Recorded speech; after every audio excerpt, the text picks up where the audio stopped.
Bom dia, alunos do 5º ano da Escola Estadual Presidente Café Filho. Aqui quem fala é o professor Emerson.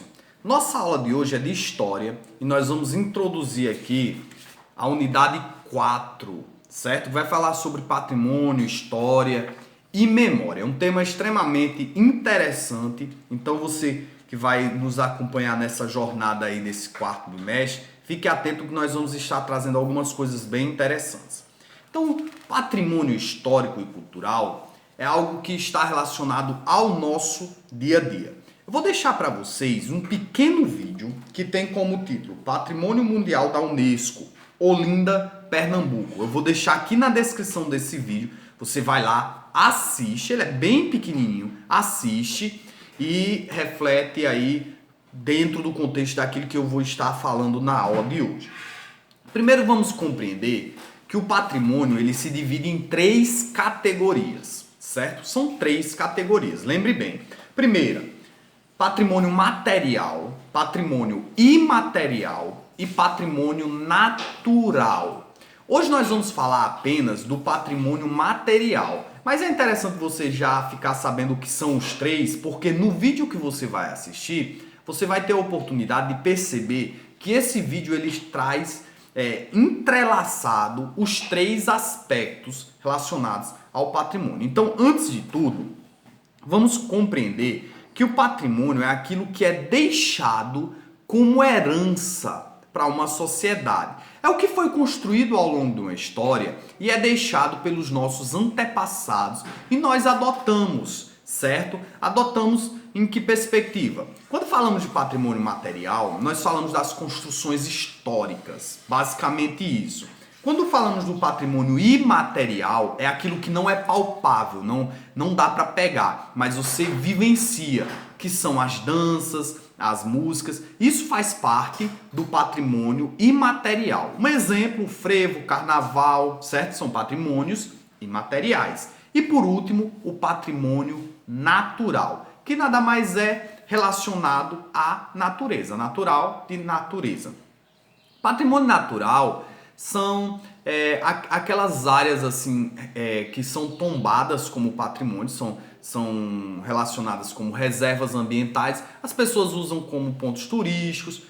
Um exemplo bem típico é a própria Fernando de Noronha, né, que fica aqui perto do nosso litoral. Não é tão perto assim, mas vamos dizer que é perto.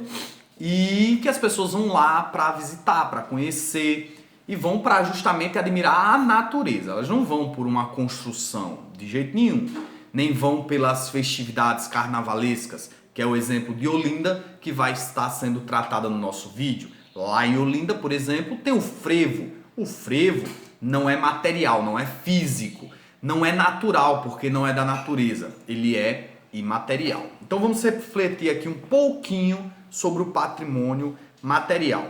Primeiro aí, ó, diz aí no iniciozinho da página 133.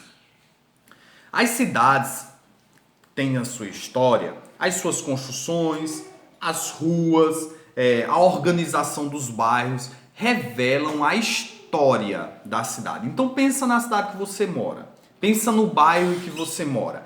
Ele possui uma história. As construções que estão lá, mesmo as mais novas, até as mais antigas, elas têm uma história, tem um motivo pelo qual elas foram construídas, o processo que levou a essa construção, o material que foi usado nessa construção, tudo isso faz parte da história da construção em si. E quanto mais distante, presta atenção, quanto mais distante estiver do presente, mais vai revelar sobre a história da época. Porque no presente você já está, então você já sabe o que se passa naquele momento. Você já é testemunha ocular do que ocorre ali. Mas o que aconteceu no passado, nós só sabemos através daquilo que nos foi deixado. E os elementos materiais, como as construções, que nós estamos citando como exemplo, eles vão nos permitir isso. E aí nós temos em Natal, por exemplo, o Forte dos Reis Magos, que é um patrimônio material, que quando você vai lá e faz a visita no Forte dos Reis Magos, você começa a observar a estrutura do prédio, os elementos que compõem, você entende qual foi a finalidade para que aquele prédio ele foi construído, você vai compreendendo a história da nossa cidade por trás de uma construção. Então, patrimônio material, ele é realmente muito importante. E aí na página 133 ainda, eu vou ter algumas fotos que vão estar revelando aí alguns lugares históricos dentro desse contexto. A própria Olinda na página 133, na página 134 eu vou ter aí e 135 e a página 136 eu vou ter mais algumas fotos que vão revelar a história de vários outros lugares. Uma coisa interessante é que o patrimônio ele não é escolhido por mim. Eu chego aqui, minha casa agora ele é um patrimônio. Não, existem os órgãos que dão esse rótulo como patrimônio e eles fazem um tombamento.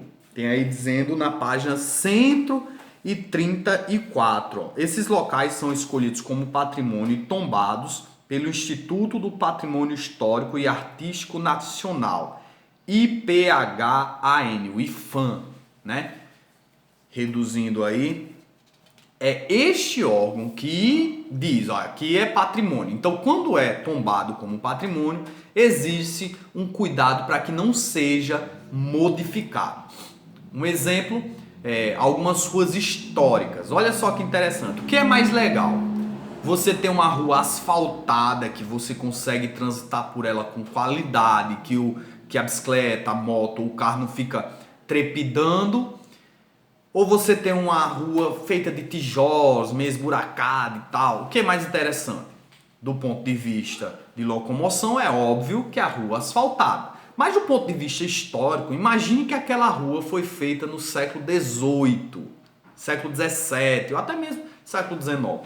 E aí ela é tombada como patrimônio histórico. Aquela rua ela nunca vai ser modificada, ela sempre vai ser daquele jeitinho, porque ela conta uma história a respeito da sua cidade, da origem dela. Então reflitam sobre isso, vejam o vídeo. Eu vou parar por aqui, porque vocês ainda vão ver o vídeo. Na próxima aula a gente traz mais algumas reflexões.